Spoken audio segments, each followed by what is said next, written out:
Hello. In today's episode, we're going to discuss ships and a journey and how it applies to my spacefaring tale called the Magdalena Morran, a space opera. All right, hello. Welcome back, and thank you for stopping again to check out this crazy tale. I am going to try to be a whole lot more concise. I've noticed I'm a rambler. And so for this week's episode, which is kind of running a little bit late, these are a little bit harder to edit than I was, experienced with. So getting better all the time.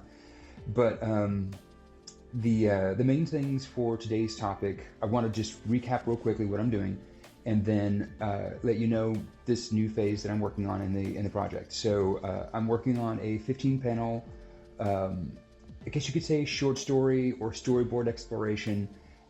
The focus is on a ship that is going from Earth to a distant planet, and it's transferring a special, essentially, forest of plants that it has helped to cultivate and revitalize this plant.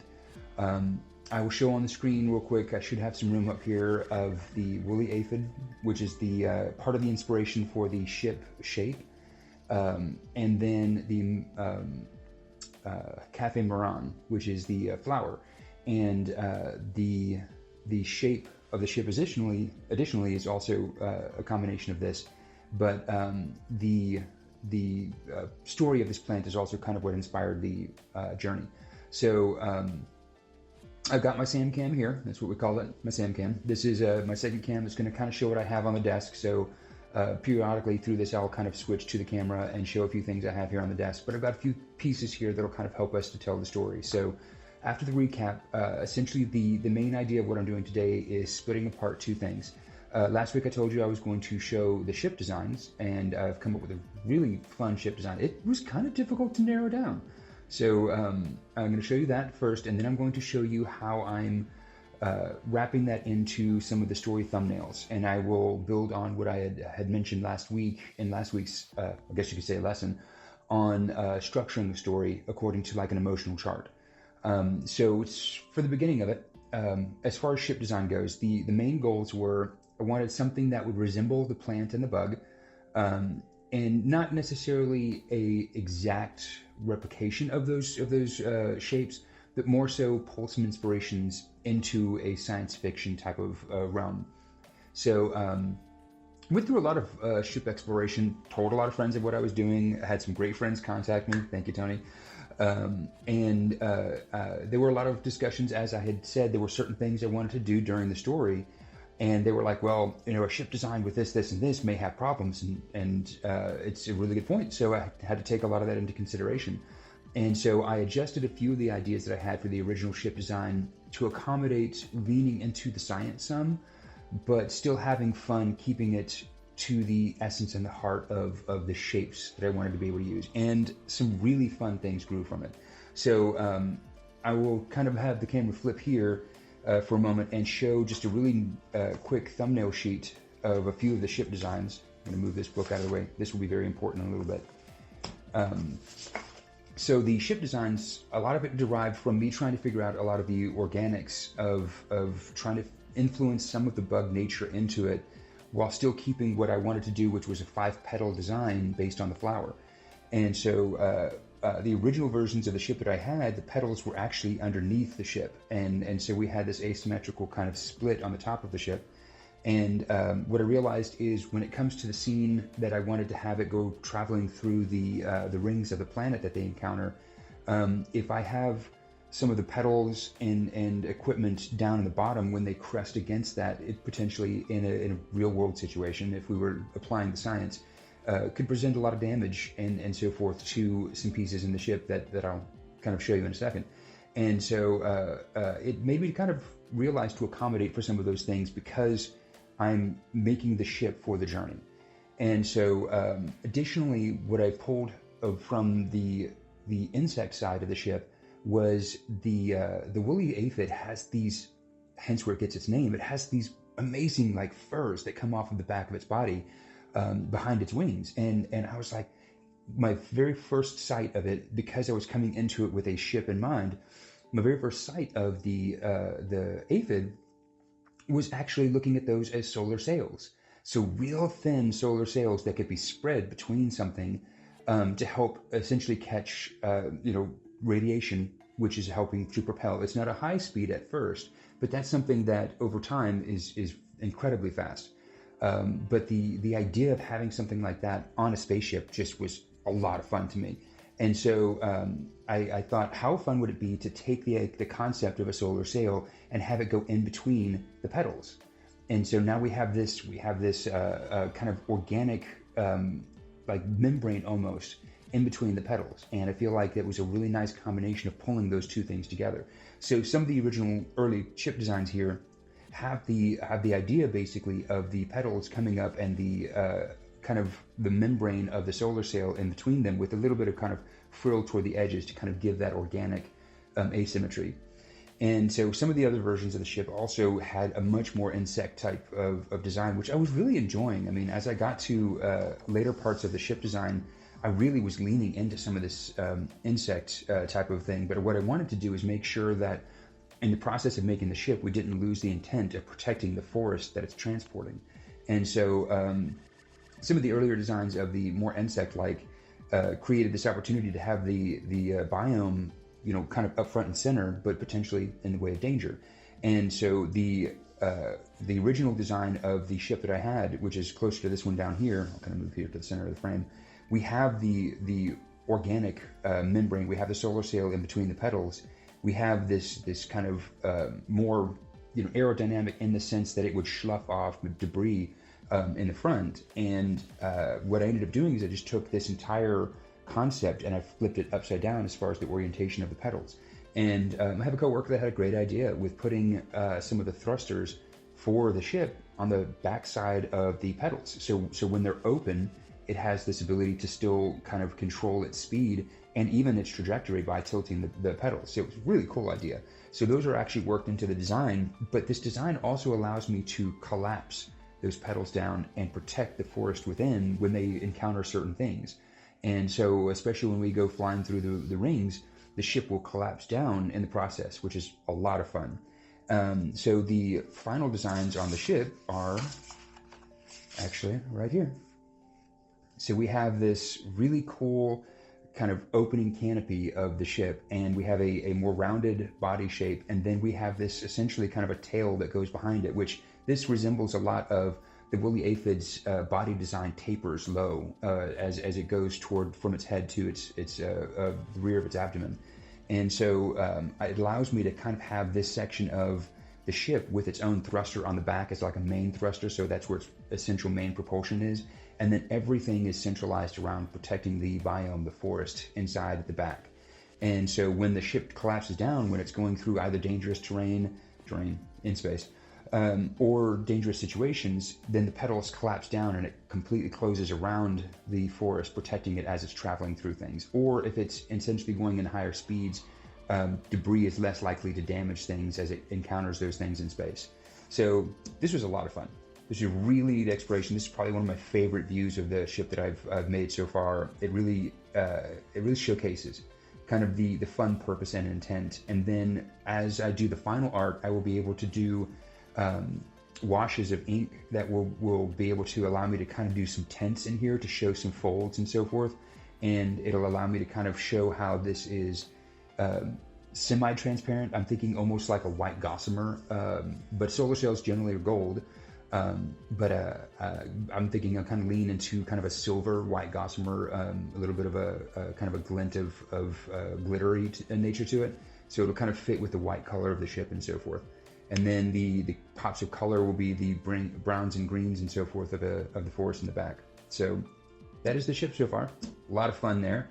And now that we have a ship design, and now that we showed how we can do the storyboard tracking and so forth, like we did last week, I want to real quickly jump to showing you where the inspiration for that came from. So I mentioned the Monsters University movie last week, and make sure I get this in camera this time. This is the art of book from the Monsters University movie, and one of my favorite little pieces in my library. And they actually showed the chart that I was talking about this last week, and I was so excited whenever I found the book, because this is awesome. This is again one of the most concise and clear ways of explaining how to track the state's change in a story. And so what we have here, I'm flipped over here to the SamCam. What we have here is we have a timeline essentially on the avenue of beginning to the end of the movie. And then what Daisu Tsumi, which is the art director who was working in this division of color and light during the movie, what he was doing is he was using color and light as tools to change the state and tell the tale of what was going on in the written story as the story progresses. And so we have intensity changes, we have overall tonal changes, we have lights that help to diffuse the light in the situation. And so each one of these is tracked at a high or low point in the story, and we get to see how those things change as the story progresses. What you'll also notice is the intensity change. Here, from the beginning of the story, we have a highs and lows, but they're not very far off of that center place, that essentially calm state, you know, the neutral state of an emotion. And so what we have is, as we continue through the story, those things stretch away from that calm state. We have higher highs and lower lows until we get to the climax of the story at the end, where we have this peak emotional investment. And that is right after some of the lowest parts in the story, following the climax of the kind of scary parts. And so using this as a tool, I was like, this is a great way to be able to tell a story by pulling those storyboards and so forth, by tracking the emotion. And so referring to this, whenever I had made my tool last week, I wanted to show you all how I did that for Magdalena. And so what I did is I created a sheet here that allows us to do a little bit of both. So this is a blank version, essentially, of what Dice had made in as an end result when they were doing this for the movie. And so the blank version of the sheet essentially is just quite literally all it is just a chart running down the side. It has storyboard panels. These are set to the aspect ratio that I'm using for my story, and then an area for me to write down the written parts of the tale. And then what I did here is I wrote out the Magdalena Morran's essentially heart story. I have a couple loose panels here, so those are ones that I may end up flipping in between others. I still want to keep those kind of loose just in case. But the idea is that whenever we look at it from the side, we see the beginning of the movie. We have this center line here, which is the calm state. And then we have our traversing through the space, and then we have our highs and our lows. So we have our real big high here when we run into the situation where they're cresting through the rings of the planet. That's a real emotional high in the story. We have an emotional low where I had described last week, I want them to pass by a planet that has been split from an asteroid so that we don't forget the dangerous nature of space. And so we have that tracked in here on the scale, and then we have a couple of the higher points in here when they arrive to the planet, and then when they're actually unloading the forest.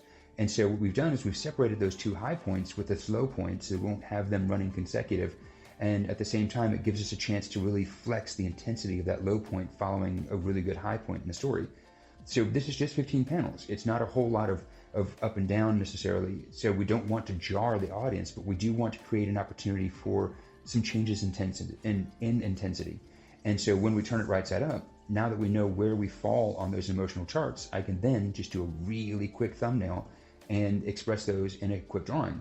And so I won't go over necessarily all of them, but what I want to do is show, for instance, the really high point in the middle of the story where we have them cresting through the rings of the planet.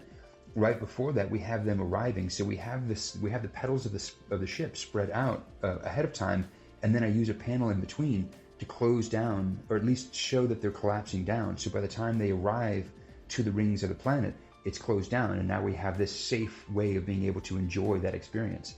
And then following that being closed down, I'm going to show a scene of the inside of the ship with a father and daughter kind of, you know, getting a chance to enjoy this amazing experience right inside of the glass kind of portal of the ship. And so we have a chance to humanize the story alongside all of these great space scenes. We have a chance to show a bit of humanity just right in the middle of the story. And then right after that, we have this intense scene of now that the ship has the petals collapsed, they can gain speed. And so we have them showing speed. So we go from a moment of essentially calm excitement in that it's not a scary point of excitement.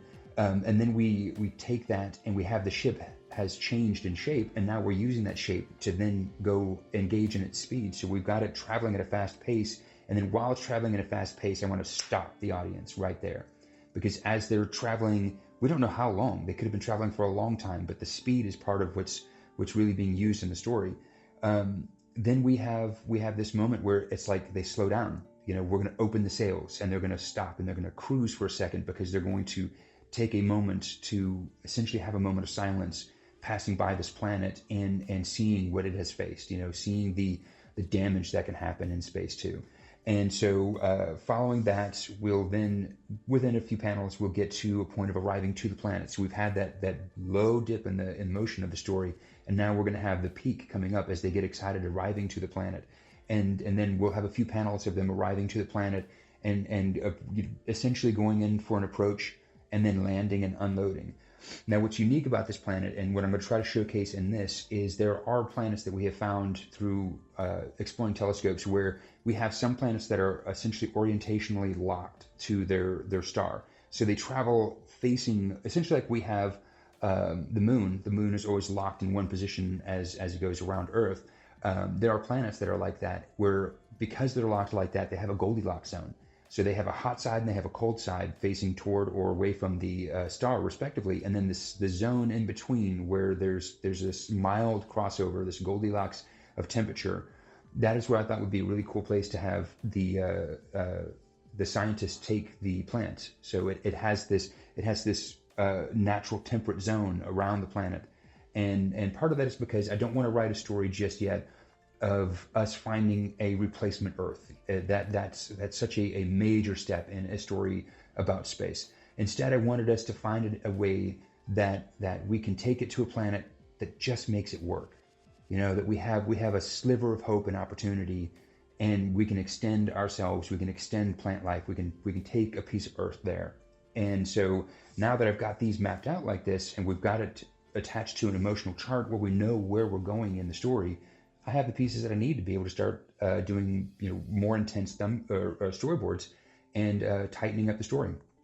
So my next step is going to be most likely just a wave of tighter storyboards, and then starting on doing the rough illustrations for the first few panels. I may pick a few panels out of order just to kind of get some ideas down on paper real quickly. And it'll actually help out with kind of building excitement, keeping consistency, so forth. But outside of that, it'll give me a chance to actually track the tail like I want to. The illustration of the panels may take a long time, a couple weeks, just because it's not something that's easy to rush, especially with the time frames that I've got and the other projects I'm working on.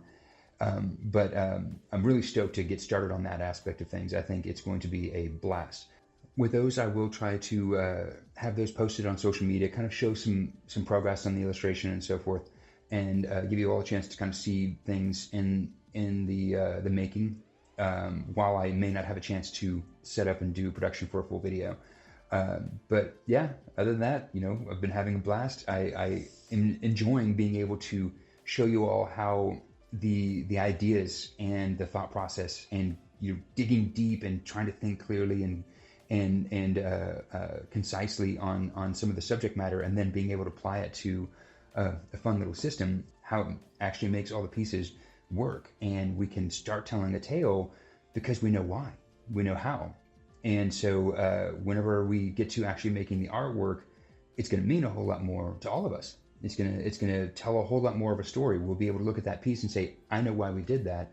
I know why it matters. I know why it doesn't look a certain way, and you know, we get to enjoy it. We get to be part of that story, and that's, for me as a maker, as a creator, as a crafter, it's the best thing I can do for anybody is to let you into part of how it works and why it matters to me.